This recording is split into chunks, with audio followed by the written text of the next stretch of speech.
하나님께 영광의 박수를 올려드립니다.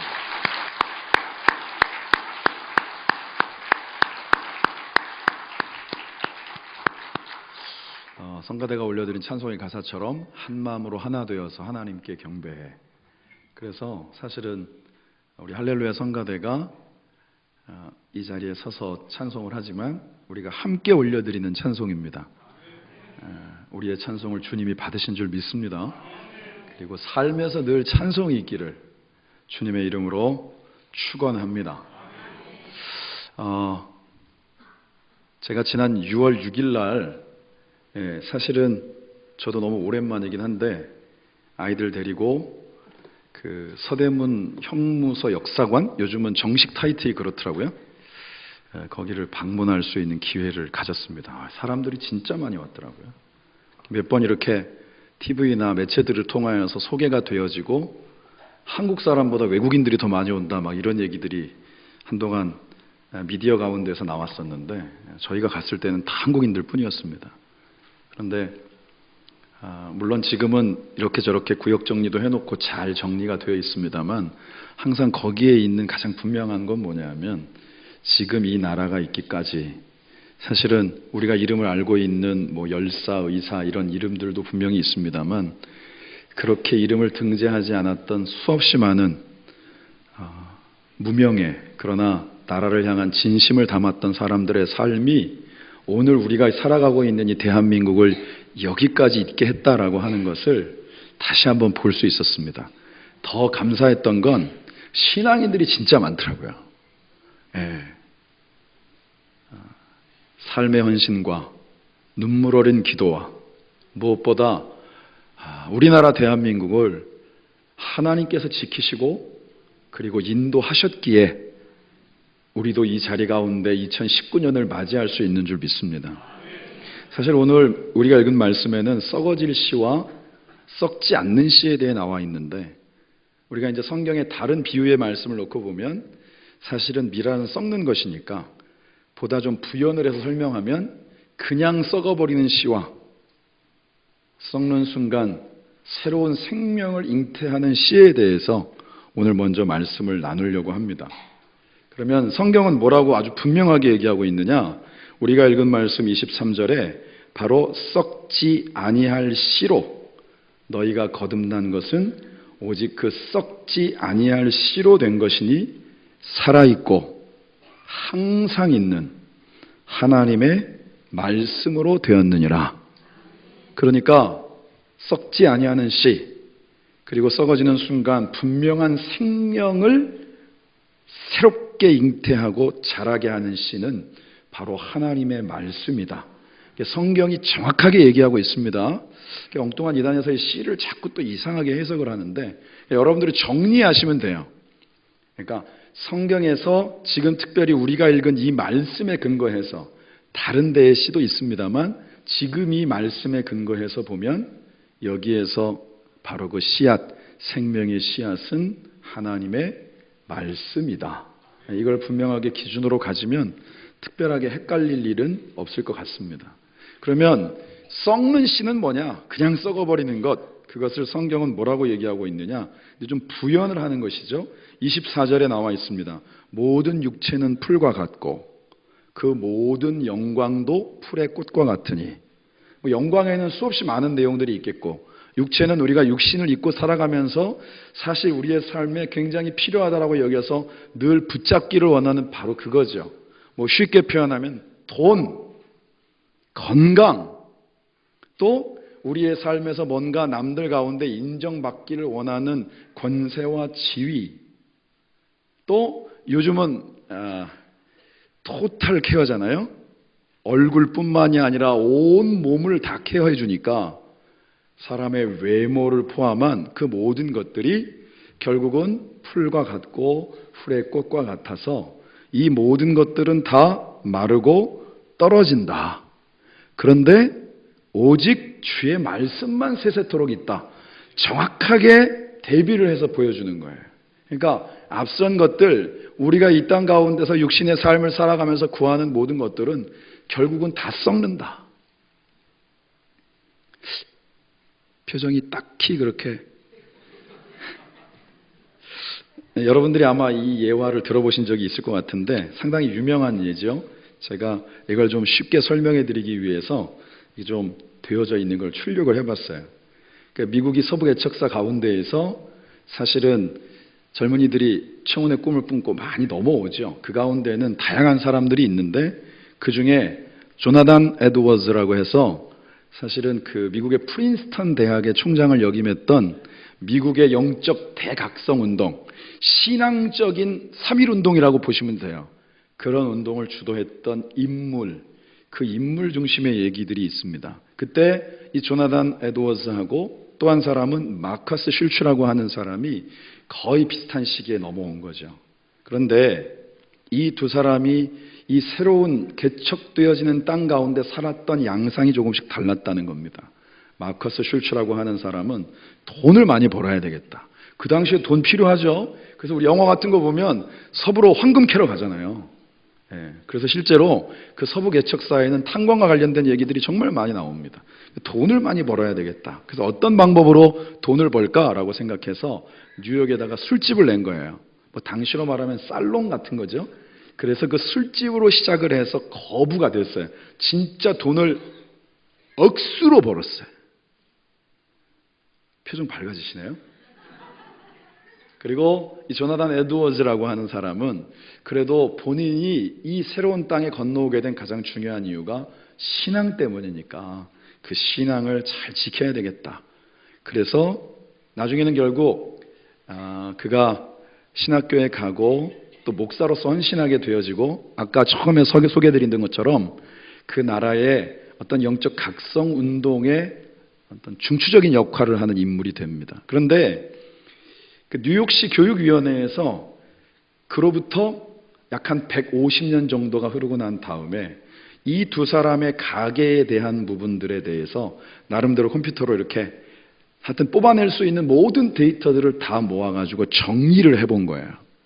그랬더니 그 5대에 걸쳐서 이 마커스 슐츠 집안은 총 1062명의 자손들이 태어났다라는 거죠. 뭐 5대니까 이 정도 뭐 가능하겠죠. 또 그때는 많이 나왔을 거 아닙니까? 그런데 그 자손들이 어떻게 됐느냐? 교도소에서 5년 이상 형을 산 그런 자손이 96명, 창녀가 된 자손이 65명, 정신 이상이나 알코올 중독자가 된 그런 자손이 58명, 자신의 이름도 쓸 줄 모르는 문맹자가 460명, 정부의 보조를 받아서 살아가야만 되는 극빈자가 286명.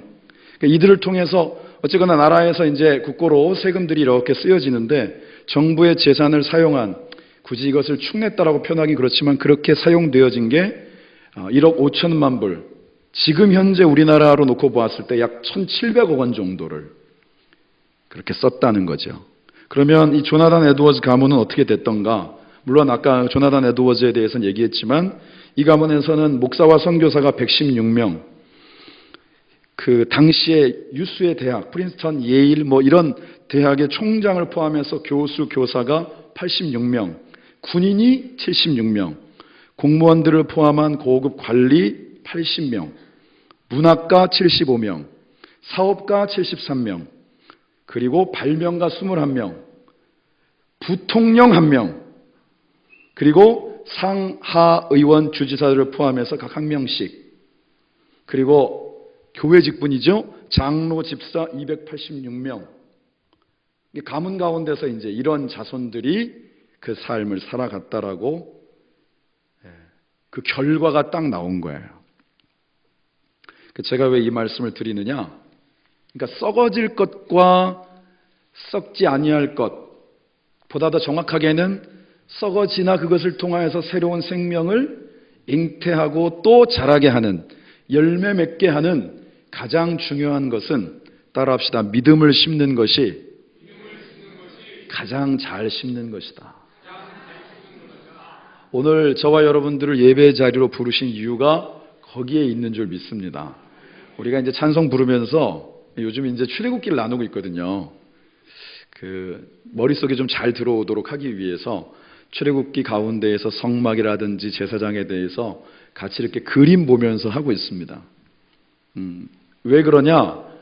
이스라엘 백성들이 애굽으로부터 나오게 된 출애굽 사건의 가장 중요한 목적이 하나님이 구별되어진 곳에서 온전히 예배하도록 하시기 위함이다. 그게 성경에 말씀되고 있는 가장 중요한 이유입니다. 바꿔 말하면 이 시대에 예수를 내 마음속에 구주로 영접한, 다시 말하면 그리스도인들의 삶에 가장 복된 출발이 뭐냐? 하나님 앞에 온전히 예배하는 것이다. 그러면 하나님 앞에 온전히 예배하기 위해서는 어떻게 해야 되느냐?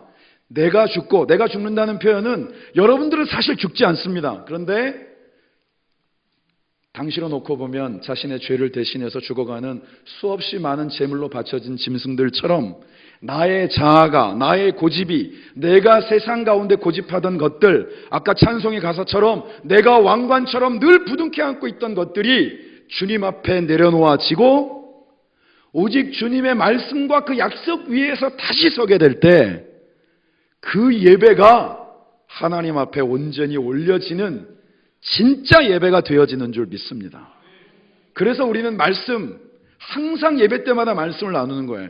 여러분들이 처소 예배만 드려도 말씀을 나누는 거예요. 믿는 자들의 그 나눔 속에는 말씀에 있는 것입니다. 다른 것으로는 우리의 삶을 근본적으로 바꿔낼 수 없어요. 또 하나, 이 말씀을 제대로 내 가운데의 영적인 귀로 듣고 그것이 내 가운데 믿음이 되었을 때 그때부터 이 영적 세계, 덧붙여서 영원한 세계에 대해서 눈이 열리는 거예요.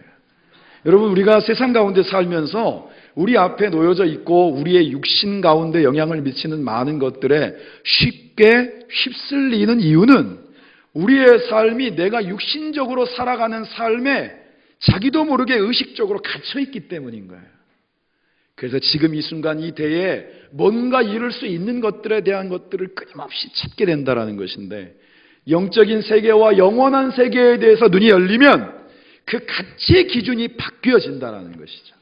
성경에 보면 삭개오라고 하는 인물이 세상 가운데 자기를 지탱할 수 있는, 자기가 육체적인 핸디캡을 갖고 있고 남들 앞에 설 때마다 수근수근거리는 그런 것 가운데 조금도 주저함 없이 당당하게 설 수 있는 건, 나를 지탱해 주는 건 돈이야! 그랬단 말이에요.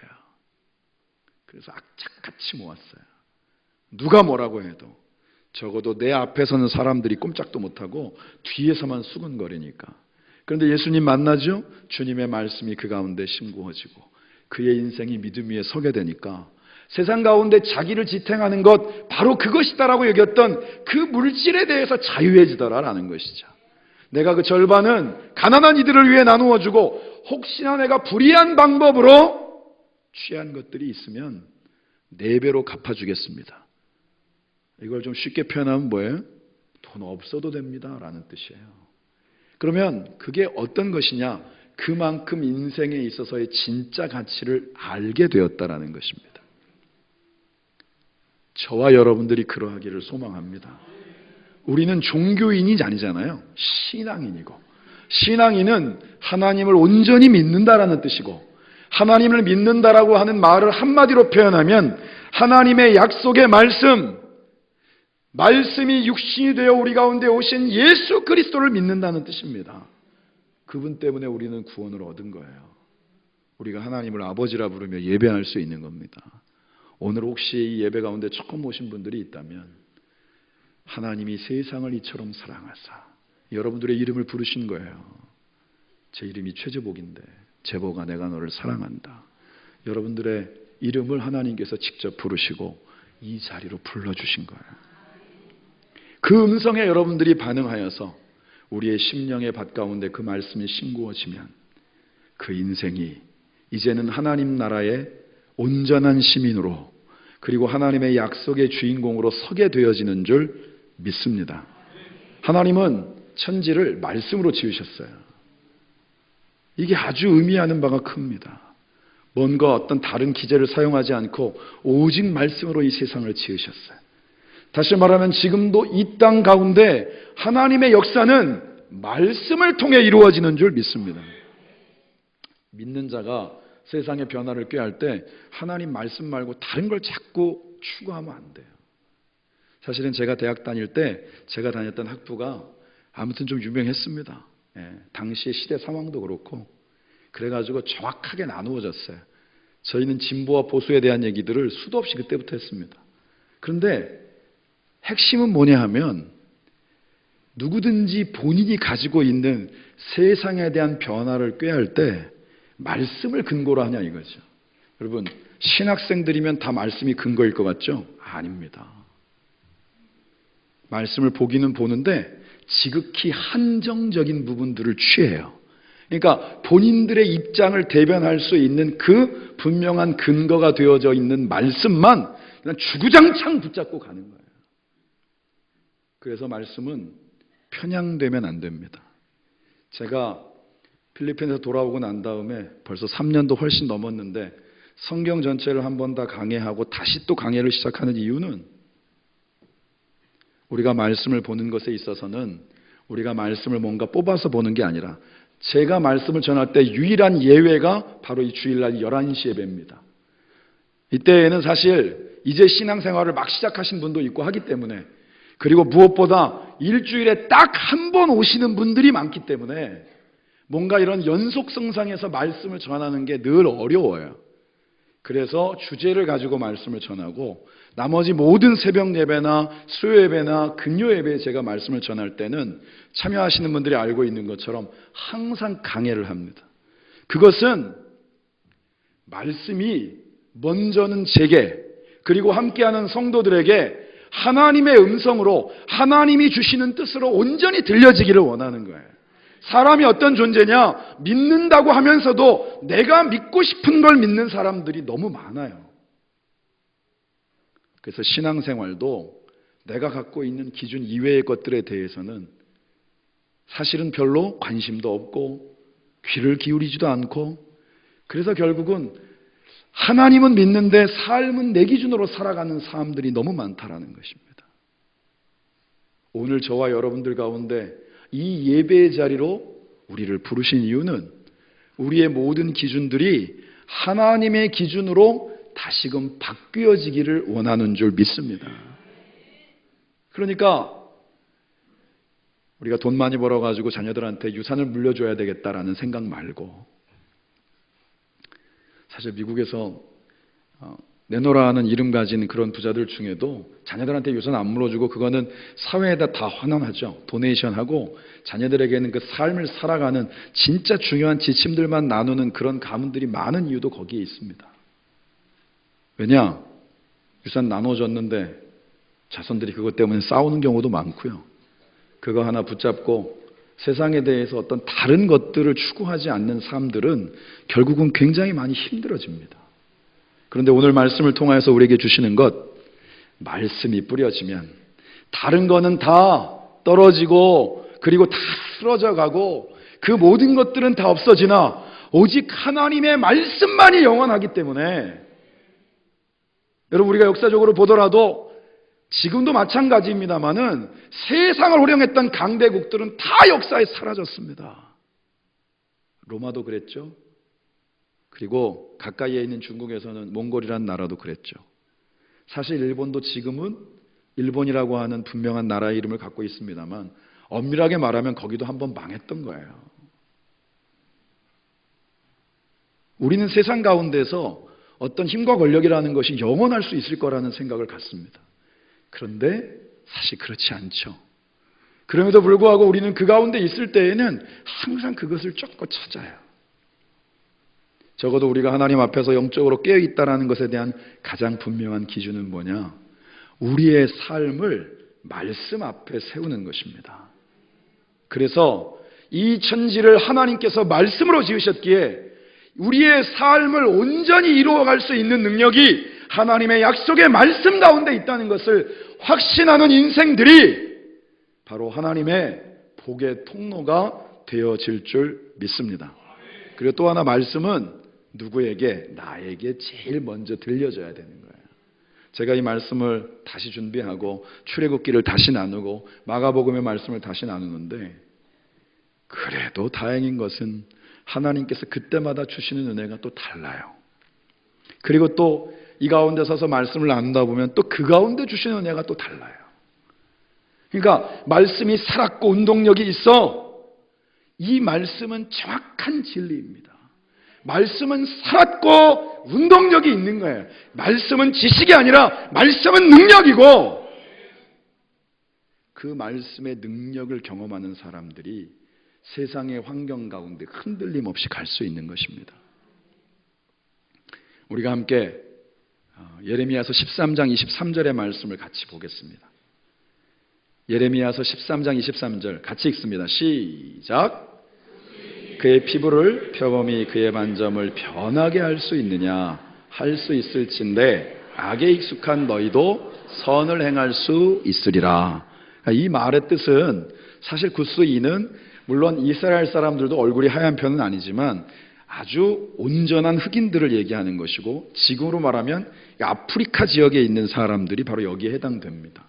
그러니까 나 얼굴 피부색이 검은색이 마음에 안 들어, 바꾸고 싶어.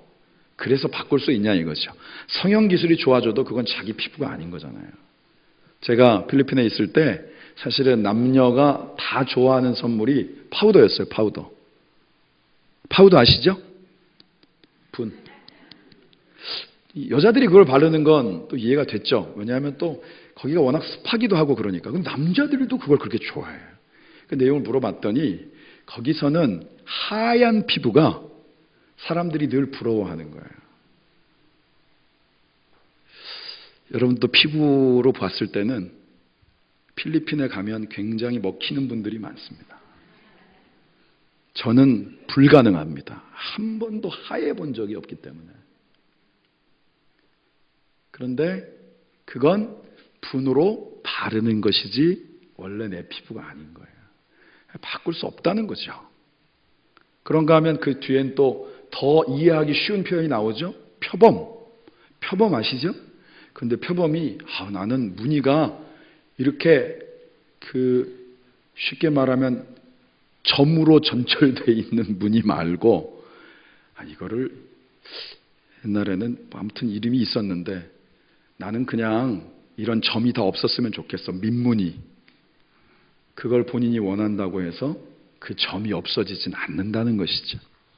이걸 왜 여기서 이렇게 비유하고 있느냐? 마찬가지로 사람이라고 하는 존재가 자기 스스로를 그렇게 변화시키는 것이 쉽지 않다라는 거예요. 그리고 덧붙여서 뭐라고 말씀하느냐? 그것이 바로 악의 성질이다라고 말씀하고 있어요. 그러면 사람의 피부색을 함부로 바꿀 수 없고 짐승의 무늬도 함부로 바꿀 수 없던 것처럼 우리가 갖고 있는 인간적인 본성에 대한 부분들, 그런 것들이 쉽게 바뀔 수 없는데, 그럼 하나님의 말씀은 어떠냐? 하나님의 말씀이 진짜 복음일 수 있는 이유가 그 말씀은 사람을 변화시킨다라는 거죠. 삭개오만 변화시키는 게 아니라는 거예요. 사실 성경에 보면 그런 인물들이 천지인데, 여러분들이 잘 아는 기드온 같은 인물도 사실은 자기 먹을 것 찾느라고 맨날 와서 미디안 사람들이 뭐 먹을 거 모아놓기만 하면 싹싹 긁어가니까 못 참겠다고 막 싸울까? 싸우면 죽을 것 같고 그러니까 조용히 숨어서 자기 가족만 겨우 먹을 수 있는 걸 숨어서 이렇게 타작이라 그러죠. 이렇게 채질을 하고 그러고 있을 때 하나님이 부르셨어요.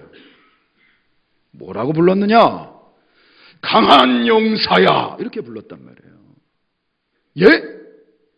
본인이 자기를 부르는 거라고 생각할 수 없는 상황이죠. 자기는 지금 내 먹고 사는 문제에 어쩔 줄 몰라 하고 있는데 하나님이 나를 부르실 때 강한 용사라는 얘기는 이 싸움에 너를 장수로 세울 것이다 라는 뜻인데, 하나님이 잘못하신 것 같다라는 생각이 들어서 하나님을 시험해요. 바로 그럴 줄 알았는데 안 그러더라는 거죠. 하나님 아닙니다. 아무리 봐도 나는 아닙니다.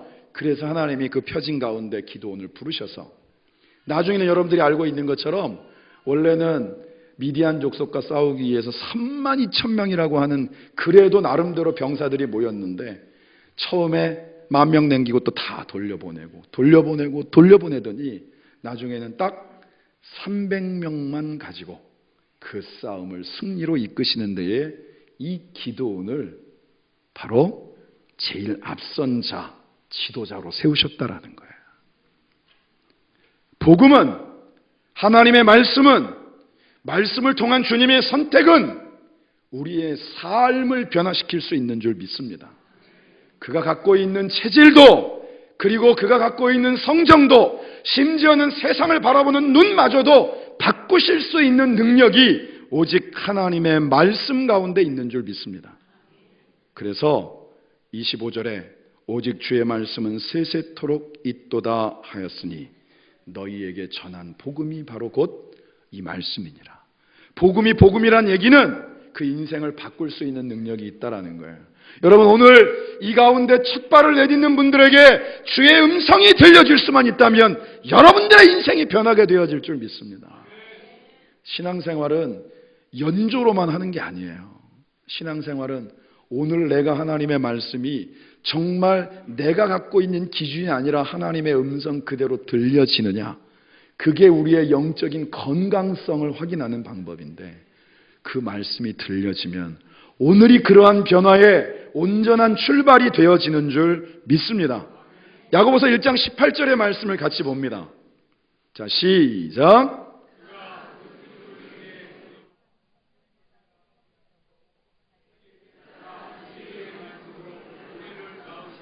하나님께서 하나님의 백성들을 오늘 이 시대 가운데는 어떻게 주의 말씀을 통하여서 낳으셨다라는 거예요.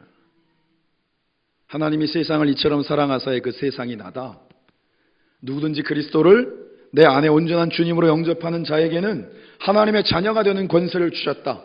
이러한 말씀들이 들려지고 믿어지면 이미 그는 하나님 안에서 새로운 삶이 출발이 되어진 줄 믿습니다.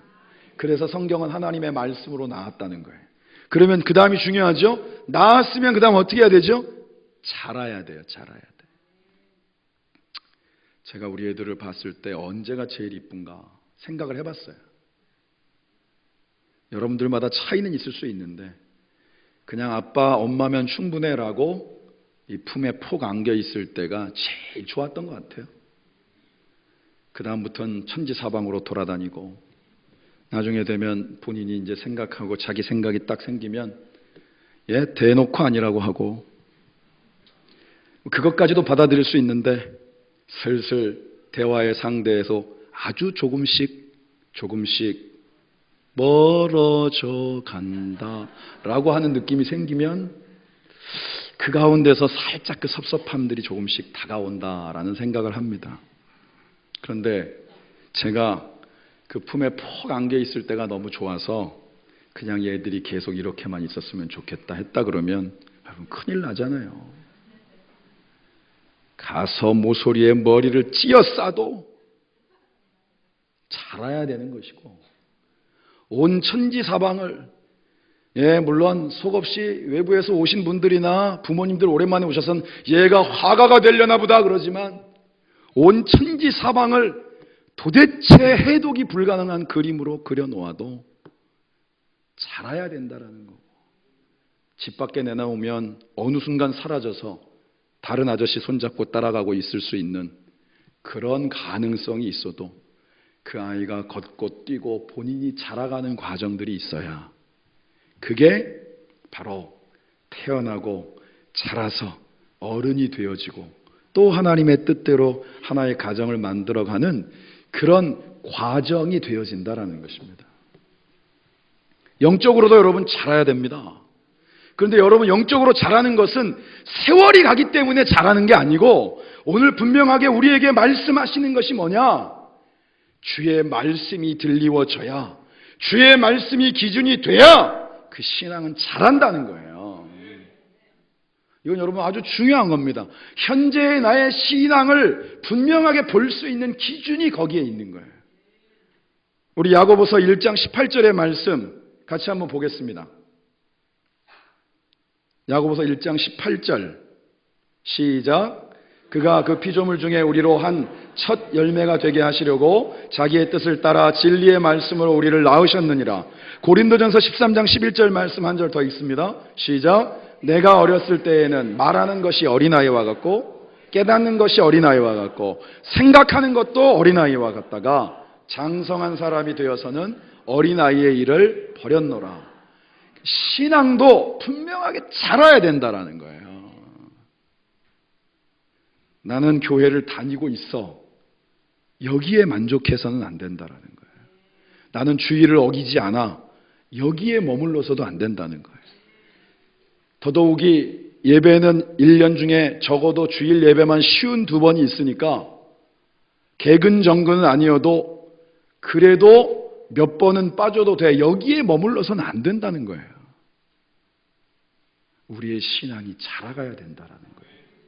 그게 온전히 복음 가운데 있는 하나님의 백성들, 믿는 자들, 그리스도인들의 삶으로서 그것이 하나님 보시기에 합당하다라는 것입니다.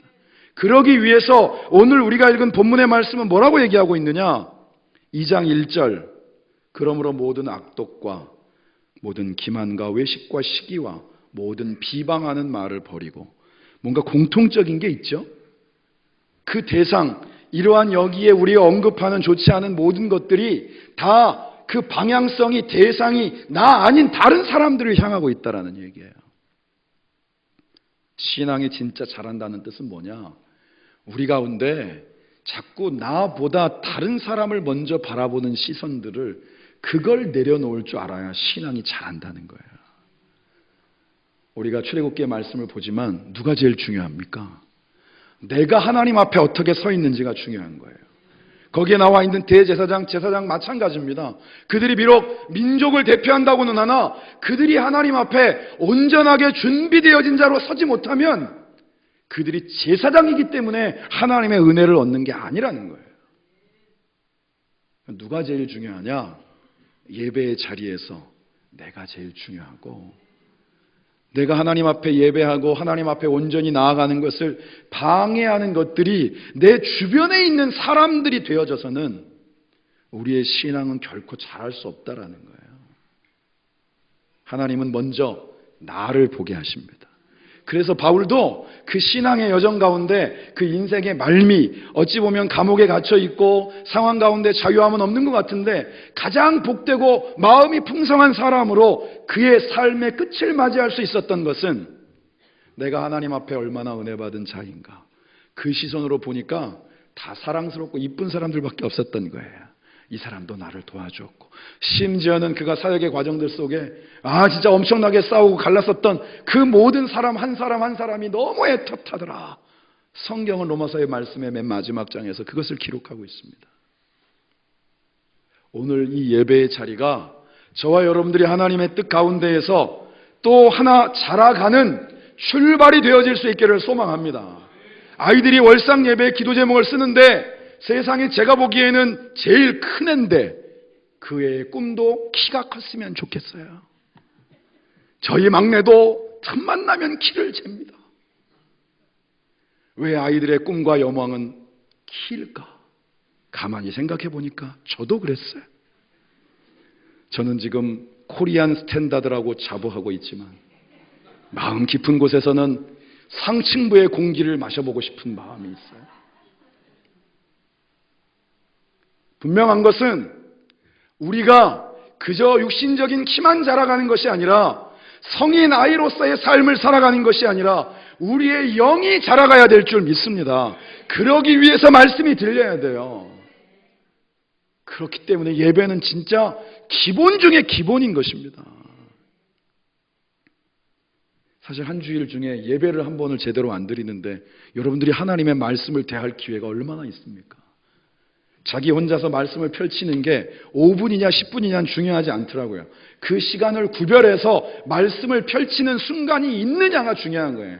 그러면 그게 5분이 되기도 하고 10분이 되기도 하고 30분이 되기도 하는데 내가 핸드폰을 들고 수없이 많은 정보를 검색하는 시간만큼 말씀을 보진 않아도 내가 하나님의 말씀을 구별할 수 있는 시간을 반드시 가져야지라는 가장 기본적인 결정을 할 수 없다고 하면 우리의 신앙은 자라가기 어렵습니다. 오늘 우리의 삶이 우리에게 허락하신 이 말씀 가운데에서 하나님이 주신 은혜로 말미암아 정말 하나님을 기쁘시게 하는 영적인 자람, 그러한 성장이 있기를 주님의 이름으로 축원합니다. 우리 2절의 말씀 마지막으로 읽습니다. 2장 2절 시작. 갓난 아기들 같이 순전하고 신령한 젖을 사모하라. 이는 그로 말미암아 너희로 구원에 이르도록 자라게 하려 함이라. 아멘. 말씀이 저와 여러분을 자라게 합니다. 이것은 성경이 말하는 유일한 진리입니다.